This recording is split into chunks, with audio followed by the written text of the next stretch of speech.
हाय। मेरा नाम जैक है। मैं अपने भाई के साथ कैलिफोर्निया में रहता हूँ। मुझे और मेरे भाई को कार रेसिंग बहुत पसंद है। बचपन से ही हम दोनों आउटडोर स्पोर्ट्स में बहुत दिलचस्पी रखते हैं। पिछले महीने हम रेसिंग ट्रैक गए और वहाँ के चलते कंपटीशन में पार्टिसिपेट भी किया। मेरा भाई सेकंड आया और मेरा वहाँ बहुत गंदा एक्सीडेंट हुआ। मेरी किस्मत अच्छी थी कि मैं मरा नहीं, पर एक बात है जो मेरी फैमिली को आज तक नहीं पता। मुझे नहीं लगता कि मैं कभी भी उनके साथ ये शेयर भी करूंगा, पर मुझे लगता है कि मैं किसी के साथ ये शेयर करना चाहता हूँ। तो ये रहा मैं अपनी परेशान कर देने वाली कहानी के साथ। उस एक्सीडेंट में मेरी हाथ पे बहुत बुरी तरह लगी थी। मुझे पूरी बॉडी में कुछ चोटें और कट्स भी लगे थे। इन सब के साथ मेरा सर भी बहुत जोर से लगा था, जिसकी वजह से बहुत खून बहा था। मेरा भाई मुझे पास ही के हॉस्पिटल में ले गया। आईएमआर रेसिंग ट्रैक एक पहाड़ी इलाके में स्थित है, इसलिए वहाँ एक ही हॉस्पिटल था, द फाइन रेस्ट हॉस्पिटल। पता नहीं उस हॉस्पिटल का नाम आज भी अजीब सा लगता है। मेरे भाई ने मुझे वहाँ एडमिट किया और पास में ही एक होटल ले लिया ताकि मेरे ठीक होने तक वो मेरे पास रह सके। वो हॉस्पिटल पहाड़ के किनारे पे था। जिस केबिन में मुझे रखा था उसकी खिड़की के बाहर बहुत अच्छा व्यू था। 2 दिन क्रिटिकल रहने के बाद मैं फाइनली स्टेबल हुआ। मुझे कुछ आइडिया नहीं था मेरे आसपास क्या हो रहा था, क्योंकि मैं दवाइयों के नशे में था। मैंने अभी तक जो भी बताया है वो मैंने अपने भाई से सुना था। हॉस्पिटल की तीसरी रात को मैं आधी रात में बेहोशी से उठा। जब मैंने आधी रात को अपनी आंखें खोली, मैंने अपने आप को एक बेड पे एक ऑक्सीजन मास्क के साथ पाया। सलाइन ट्यूब्स और भगवान जाने और कितनी चीजें मेरी बॉडी से अटैच्ड थी। मैंने कमरे को समझने के लिए कुछ मिनट लिए। मैंने इधर उधर आंखें घुमाई तो देखा कि केबिन में सोफे पे एक एजेड उम्र की महिला बैठी थी। उसके कपड़े से लग रहा था कि वो कोई नर्स ही थी। वो वहाँ बैठी कुछ पढ़ रही थी। मैंने कमजोर सी आवाज में बोला, पानी पानी दे दो प्लीज। उस औरत ने मैगजीन सोफे पे रखी और मेरी तरफ चलती हुई आई। मैंने फाइनली उसका चेहरा देखा जब वो मेरी तरफ झुकी। वो औरत शायद 47-48 साल की थी। उसने बहुत ज्यादा मेकअप लगाया हुआ था, जिसकी वजह से मैं अपने ट्रांस में मुझे कुछ अजीब सा लग रहा था। फिर उसने एक हाई पिच्ड आवाज में बोला, वेलकम बैक। फिर उसने धीरे से मेरा सर उठाया और ग्लास से पानी पीने में मेरी हेल्प की। इससे पहले मैं कुछ कह पाता मैं फिर बेहोश हो गया। अगली सुबह जब मैं उठा मुझे पहले से अच्छा फील हो रहा था। मैंने अपने भाई चार्ली को मेरे साथ बेड पे मुस्कुराते चेहरे के साथ बैठे देखा। उसने खुशी भरी आंखों से कहा, मुझे लगा मैंने तुमको खो दिया इस बार, और मेरा हाथ पकड़ लिया। मैंने उसकी तरफ देखकर वापस मुस्कुराया और कहा, इतनी आसानी से मुझसे पीछा नहीं छूटेगा तुम्हारा। हम दोनों हंसने लगे। उसने बताया कि कैसे मम्मी पापा घर बैठे परेशान हो रहे हैं। पापा आना चाहते थे, पर चार्ली ने उन्हें शांत किया और कहा कि वो यहाँ सब संभाल लेगा। हम लोग बातें कर ही रहे थे कि तभी एक डॉक्टर और एक नर्स रूम में आ गए। डॉक्टर ने कहा, तो मिस्टर बेंज, आप एक फाइटर है। तुम्हारा भाई बिल्कुल तुम्हारे जैसा है। उसने सब कुछ अरेंज कर दिया और हमें पूरा सहयोग दिया। इसी की वजह से आज तुम जिंदा हो। मैं उस समय अपने आप को बहुत लकी मान रहा था। जब मेरी आंखें कोने में खड़ी नर्स पर गई, वो रात वाली नर्स नहीं थी। मेरा भाई उठा और डॉक्टर के साथ चला गया। उसने बताया कि 4-5 दिन के बाद वो मुझे घर के पास के हॉस्पिटल में शिफ्ट कर देंगे। मैं बेड पे बैठे सोच रहा था जो भी मेरे साथ अभी तक हुआ है, कि तभी नर्स आई और मेरा सलाइन चेंज करने लगी। मैंने कमजोर आवाज में कहा, क्या आप कल रात वाली नर्स को थैंक यू बोल देंगी? उन्होंने मेरी हेल्प की, पर मुझे इतना कमजोर फील हो रहा था कि उन्हें थैंक यू भी नहीं बोल पाया। नर्स ने मुझे हैरानी से देखा और कहा, अच्छा, एक्चुअली उनके नाम के बगैर उन्हें पहचानना थोड़ा मुश्किल है। अगर तुम मुझे उनका नाम बता दो तो मैं जरूर उन्हें थैंक यू बोल दूंगी। मैं रात में उनका नाम पूछना भूल गया था, तो मुझे बहुत अजीब लगा। दिन वाली नर्स ने मुझे खाना खिलाया और चली गई। मैं कुछ टाइम के लिए सो गया। जब मैं उठा और खिड़की के बाहर देखा, मैंने रियलाइज किया कि मैं पूरी शाम को सोता ही रहा। मैंने घड़ी में देखा तो 8 बजे थे।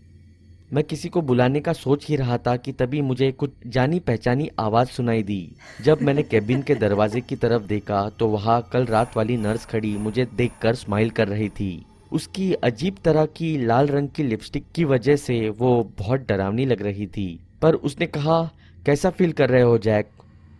मैंने मुस्कुराया और कहा, बेटर। सॉरी, कल मैं आपको थैंक यू बोलना भूल गया था जब आपने मेरी पानी पीने में हेल्प की। उसने मुझे बात भी खत्म करनी नहीं दी और कहा, ये तो मेरा काम है, इसमें थैंक यू की क्या बात है। फिर वो धीरे से मेरे कमरे में आई और सोफे पे बैठ गई। उसने एक मैगजीन उठाई और पढ़ना शुरू कर दिया, बिल्कुल कल रात की तरह। मैं बिना कुछ बोले वहां बस लेटा रहा। कुछ देर बाद एक और नर्स कमरे में आई। उस नर्स ने मेरा बेड अरेंज करके बेड पर टेबल रख दिया। फिर उसने मेरी तरफ देखा और कहा, डिनर का टाइम हो गया है। दूसरी नर्स अपने आप काम कर रही थी और रात वाली नर्स सोफे पे चुपचाप बैठे मैगजीन पढ़ रही थी। मुझे लगा शायद वो हेड नर्स है और वो पेशेंट्स को देखने आती है कि उनका ध्यान ठीक से रखा जा रहा है कि नहीं। इसमें कोई शक नहीं है कि हॉस्पिटल के अरेंजमेंट्स मुझे बहुत अच्छे लगे। मैंने अपना डिनर खत्म किया और इतने टाइम में दोनों नर्स ने आपस में कोई बात नहीं की थी। जूनियर नर्स रूम से बाहर चली गई। मैंने पूछा, आपका क्या नाम है मैम?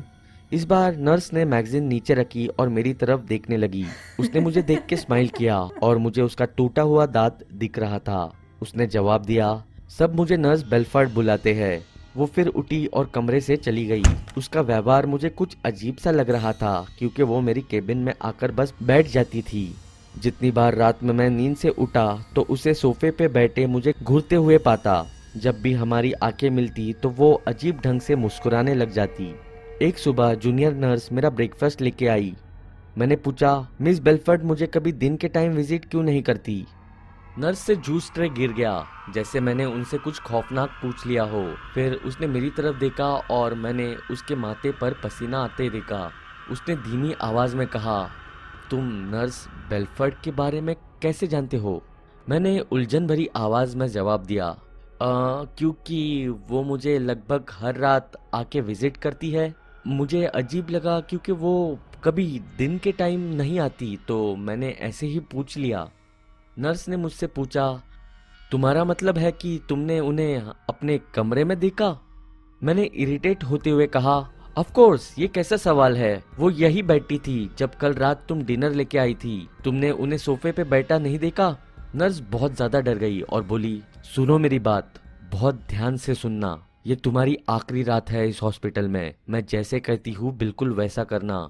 अगर नर्स बेल्फोर्ड आज रात तुम्हें देखने आती है और तुम्हें अपने साथ कहीं जाने को कहती है, तुम इस बेड से उठना भी मत। हम में से किसी को बुला लेना या फिर जोर से चिल्ला देना, पर उनके साथ मत जाना। मैं बहुत डर गया था उसकी बातें सुन के। मैंने परेशान होते हुए कहा, क्या? ये सब क्या कह रही हो? तब नर्स ने डरते हुए जवाब दिया, नर्स बेल्फर्ड ने पिछले साल इस हॉस्पिटल में सुसाइड किया था। हम में से कुछ लोगों को आज भी वो कॉरिडोर्स में भटकती दिखती है। पहले वो किसी भी जवान मेल पेशेंट्स के पास जाती थी और उन्हें अपने साथ आने को कहती थी।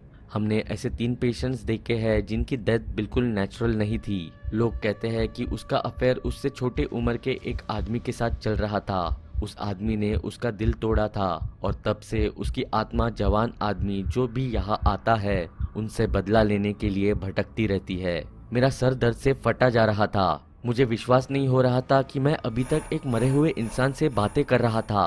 मुझे समझ नहीं आ रहा था कि मैं अब क्या करूं। मैं कल सुबह से पहले यह हॉस्पिटल नहीं छोड़ सकता। मैं ऑलरेडी सबको बहुत परेशान कर चुका हूँ, तो मैंने पूरी रात सिर्फ सोने का सोचा। वो नर्स मेरे साथ आधी रात तक रुकी, पर उसके पास 2 और पेशेंट्स थे अटेंड करने के लिए, क्योंकि वो बहुत छोटा हॉस्पिटल था। उसने मुझे बेड पे लेटकर आंखें बंद करने को कहा और वहां से चली गई। मुझे नींद आ गई थी, पर करीब 3 बजे मुझे एक कर्कश सी आवाज मेरे नाम पुकारते हुए सुनाई दी, जैक! अपने आंखें खोलो जैक, मैं तुम्हारे लिए एक सरप्राइज लाई हूँ। मेरे रोंगटे खड़े हो गए। मेरा दिल बहुत जोरों से धड़कने लगा। मैंने अपनी आंखें नहीं खोली। मुझे पता था वो नर्स बेल्फर्ड है, पर मैंने फिर भी रिएक्ट नहीं किया। फिर मुझे पैरों की आवाज कमरे से बाहर जाती सुनाई दी। बेड पर उस तरह कुछ और टाइम लेटने के बाद मैंने फाइनली अपनी आंखें खोली। कमरे में बहुत अंधेरा था, पर खिड़की से आती चांद की रोशनी से सब साफ दिखाई दे रहा था। मेरे कमरे में कोई नहीं था। मैंने राहत की सांस ली और बेड की लेफ्ट साइड की तरफ पलटा। सोचा शुक्र है कि ये सब खत्म हुआ। जैसे ही मेरा सर लेफ्ट मुड़ा, मुझे नर्स बेल्फर्ड दिखी, मेरे साथ लेटी हुई। वो मुझे गुस्से भरी आंखों से घूर रही थी।